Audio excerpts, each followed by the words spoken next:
जय हिंद। कैसे हैं आप? एक बार फिर आपके अपने चैनल गुरु गंगा में आपका हार्दिक स्वागत है। आज के वीडियो में हम लोग विश्व मत्स्यन यानी मछली उत्पादन से संबंधित प्रैक्टिस सेट को हल करेंगे, टेस्ट सीरीज को हल करेंगे।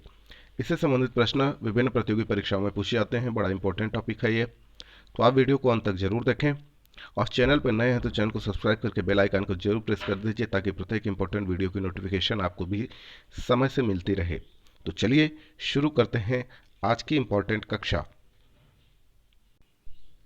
तो पहला प्रश्न देखते हैं। पहला प्रश्न है, मत्स्यन किस प्रकार की आर्थिक क्रिया है? ए प्राथमिक, बी द्वितीयक, सी तृतीयक, डी चतुर्थक। मत्स्यन किस प्रकार की आर्थिक क्रिया है यह बताना है आपको।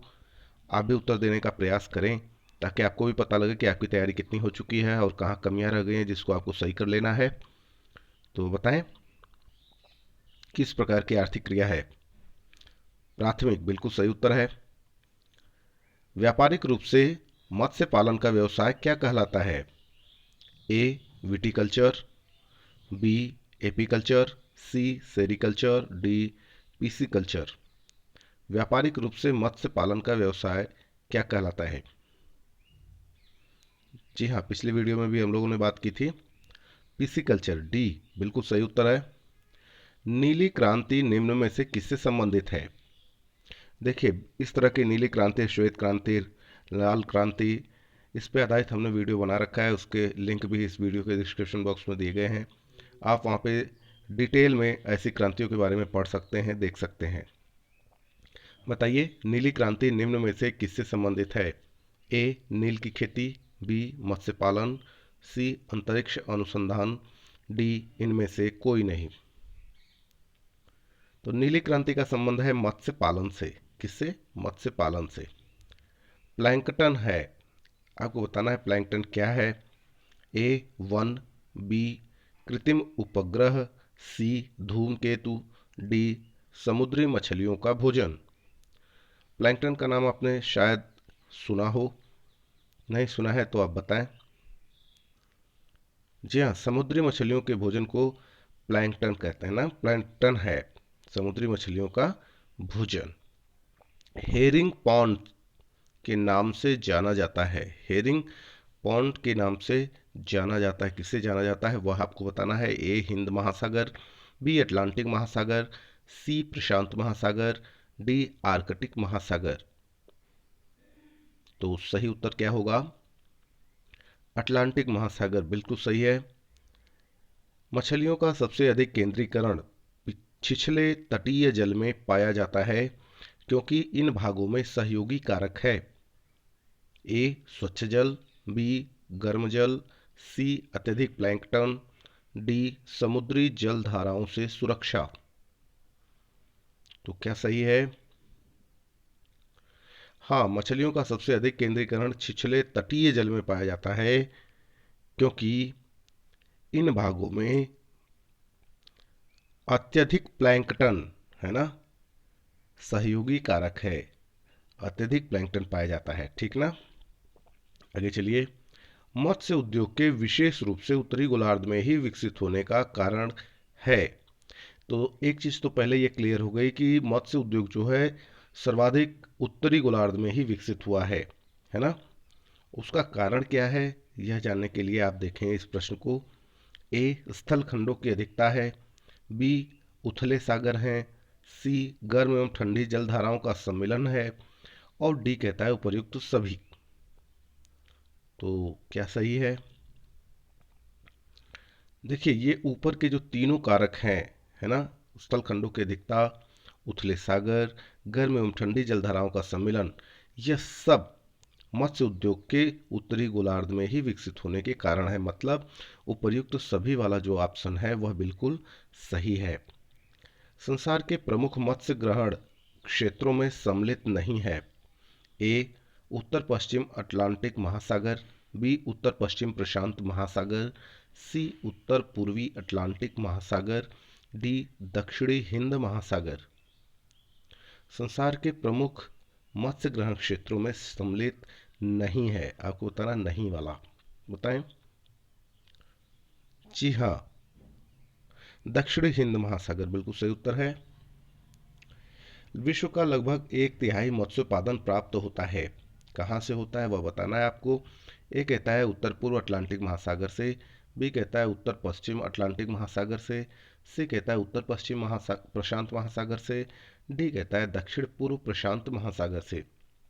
विश्व का लगभग एक तिहाई मत्स्य उत्पादन प्राप्त होता है कहाँ से? जी हाँ, उत्तर पश्चिम प्रशांत महासागर से। तो एक जानकारी ये भी निकल के आई कि उत्तर पश्चिम प्रशांत महासागर से विश्व का लगभग एक तिहाई मत्स्य उत्पादन प्राप्त होता है। तो वीडियो को एक दो बार आप जरूर पूरा देखें, आपको रटने की आवश्यकता नहीं होगी, ये सारी चीज़ें आपको खुद ब खुद याद हो जाएंगी। मत्स्य उद्योग की दृष्टि से कौन सा देश महत्वपूर्ण है? ए चीन, बी नॉर्वे, सी भारत, डी इंडोनेशिया। मत्स्य उद्योग की दृष्टि से अगर हम बात करें तो नॉर्वे सबसे महत्वपूर्ण देश है इनमें से। विश्व का बृहत्तम मत्स्य आहरण क्षेत्र है। ए कैरेबियन सागर, बी नोवा स्कोशिया, सी ग्रैंड बैंक, डी चेसापीक खाड़ी। तो विश्व का जो बृहत्तम मत्स्य आहरण क्षेत्र है वह है ग्रैंड बैंक। क्या? Grand bank. प्रसिद्ध मत्स्य क्षेत्र ग्रैंड बैंक स्थित है। कहाँ स्थित है वह आपको बताना है। ए प्रशांत महासागर में, बी अटलांटिक महासागर में, सी आर्कटिक महासागर में, डी हिंद महासागर में। तो मत्स्य क्षेत्र जो है वह है अटलांटिक महासागर में। ग्रैंड बैंक कहाँ है? अटलांटिक महासागर में। सी अगला देखिए, विश्व का एक प्रमुख मत्स्य क्षेत्र डागर बैंक कहाँ स्थित है? देखिए वो ग्रैंड बैंक है, ये डागर बैंक पूछा जा रहा है। ए बाल्टिक सागर में, बी उत्तरी सागर में, सी इंग्लिश चैनल में, डी बोथनिया की खाड़ी में। तो जो डागर बैंक है वह है उत्तरी सागर में। कहाँ है? उत्तरी सागर में स्थित है। चेसापीक खाड़ी जो कि ओयस्टर पकड़ने के लिए प्रसिद्ध है स्थित है। कहाँ स्थित है वह बताना है आपको। चेसापीक खाड़ी है ना, किसके लिए प्रसिद्ध है? ओयस्टर पकड़ने के लिए प्रसिद्ध है। कहाँ स्थित है वह आपको बताना है। ए नॉर्वे के तट के निकट, बी फ्रांस के तट के निकट, सी यूएसए यानी यूनाइटेड स्टेट ऑफ अमेरिका के तट के निकट, और डी कनाडा के तट के निकट। तो बताएं। जी हाँ, यूएसए के तट के निकट स्थित है चेसापीक खाड़ी। आगे देखते हैं, विश्व में स्वच्छ जल की मछली का सबसे बड़ा उत्पादक देश है। स्वच्छ जल की मछली का सबसे बड़ा उत्पादक देश कौन सा है? ए चीन, बी बांग्लादेश, सी भारत, डी इंडोनेशिया। तो सही उत्तर क्या होगा? चीन बिल्कुल सही उत्तर है। देखिए इस तरीके के बहुत सारे प्रैक्टिस सेट हमने बना रखे हैं। अलग अलग विषयों के भी प्रैक्टिस सेट उपलब्ध हैं, टेस्ट सीरीज उपलब्ध हैं, और उन सब के लिंक्स इस वीडियो के डिस्क्रिप्शन बॉक्स में दिए गए हैं। आप वहाँ पे क्लिक करके उस प्रैक्टिस सेट से अपनी तैयारी कर सकते हैं। अलग अलग बहुत सारे विषयों पे हमने वीडियोज भी बना रखे हैं, सरल भाषा में समझाया गया है, उसके लिंक भी इस वीडियो के डिस्क्रिप्शन बॉक्स में दिए गए हैं। आप वहाँ पे क्लिक करके उस वीडियोज को भी देख सकते हैं, उस विषय के बारे में विस्तृत जानकारी प्राप्त कर सकते हैं। ठीक है, चलिए 16वां देखिए, विश्व में स्वच्छ जल की मछली के उत्पादक देशों का सही अवरोही क्रम है। यानी सबसे ज़्यादा उत्पादक कहाँ होता है, फिर उससे थोड़ा कम, फिर उससे थोड़ा कम, फिर उससे थोड़ा कम, इस क्रम में आपको बताना है। अवरोही क्रम, ध्यान ये देना है, अवरोही क्रम पूछा गया है, और वो भी स्वच्छ जल की मछली के उत्पादन देशों का, है ना। तो चलिए देखते हैं। ए कहता है चीन, बांग्लादेश, फिर भारत, फिर इंडोनेशिया। बी कहता है चीन, फिर भारत, फिर बांग्लादेश, फिर सबसे कम इंडोनेशिया। सी कहता है भारत, बांग्लादेश, चीन, और फिर उसके बाद सबसे कम इंडोनेशिया। डी कहता है भारत, चीन, बांग्लादेश, इंडोनेशिया। तो सही क्रम क्या होगा, सही उत्तर क्या होगा? तो जो सबसे ज़्यादा उत्पादक देश हैं इनमें से वो है पहले चीन, उसके बाद नंबर आता है भारत का, उसके बाद बांग्लादेश का, उससे कम इंडोनेशिया। तो बी ऑप्शन बिल्कुल सही है। अटलांटिक महासागर के मत्स्य उत्पादन में कमी आने का प्रमुख कारण है। एक अति मत्स्यन, 2 कहता है जल प्रदूषण, 3 कहता है मांग में कमी, 4 कहता है ग्लोबल वार्मिंग। और नीचे ए बी सी डी करके 4 ऑप्शन दिए हुए हैं, आपको सही जो जो ऊपर के विकल्प सही लगते हैं उस हिसाब से आपको ए बी सी डी में से चयन करना है। तो इस तरीके के प्रश्न कई बार आते हैं इस प्रकृति के, इसको आप ध्यान से देखेंगे। तो अटलांटिक महासागर के मत्स्य उत्पादन में कमी आने का मुख्य कारण क्या है, वो आपको बताना है। तो बताएं। देखिए, 2 चीज सबसे ज़्यादा है। पहला तो ये ध्यान में रखिए कि मांग में कमी नहीं हुई है, मांग में आज भी इसकी डिमांड है। और ग्लोबल वार्मिंग ये मुख्य कारण नहीं है उसका, है ना। जो मुख्य कारण है वह है अति मत्स्यन और जल प्रदूषण। अटलांटिक महासागर के मत्स्य उत्पादन में कमी आने का जो मुख्य कारण है, एक अति मत्स्यन है, दूसरा जल प्रदूषण है।